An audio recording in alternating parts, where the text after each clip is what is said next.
Oknum dosen berinisial LRR tersangka dugaan pelecehan seksual sesama jenis ditahan Polda NTB, Senin 28 April 2025. Kepala Subdirektorat Bidang Renakta Reskrimum Polda NTB, AKBP Nimade Pujawati mengungkapkan tersangka ditangkap dan ditahan pada tanggal 21 April 2025 lalu.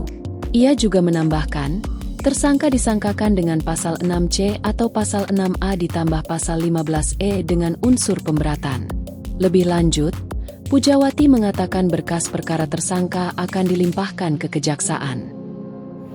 Untuk perkara tersebut di tanggal 21 April kita sudah melakukan upaya penangkapan dan penahanan terhadap tersangka LRR, di mana terhadap yang bersangkutan diduga melakukan tindakan pelecehan seksual. Kita persangkakan di pasal 6C atau pasal 6A ditambah pasal 15E. Artinya ada unsur pemberatan yang kita persangkakan juga, karena sejauh ini berdasarkan keterangan saksi, kemudian ahli yang kita hadirkan sampai 3 ahli, kemudian surat, kita mengidentifikasi 4 korban dalam perkara ini.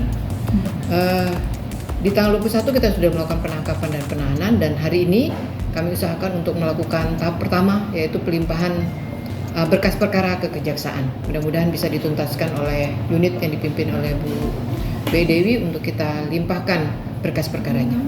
Ya, dia mengalami pelecehan seksual. Ya, korban mengalami pelecehan seksual. Sebagian besar sudah lulus, ada yang kemudian masih menjadi mahasiswa, tapi sebagian besar mereka lulus dan mereka berinteraksi dalam suatu komunitas. Setelah kemudian terjadi peristiwa-peristiwa yang sebagaimana disampaikan oleh para korban.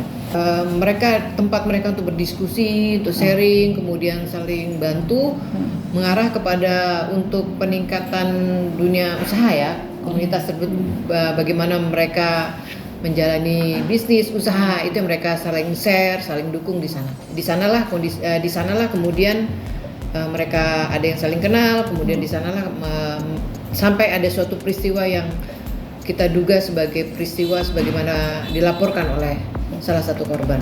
Kami mengedepankan alat bukti sebagaimana yang disampaikan, bahwa kita sudah mengantongi keterangan dari beberapa saksi. Kami juga sudah melakukan pemeriksaan ahli, termasuk hal penting juga yang kita lakukan adalah pemeriksaan psikologi, bukan saja kepada korban tetapi juga kepada terduga pelaku. Kita lakukan pemeriksaan pada tahapan penyidikan awal. Itu yang kemudian meyakinkan kami untuk menempatkan yang bersangkutan sebagai tersangka.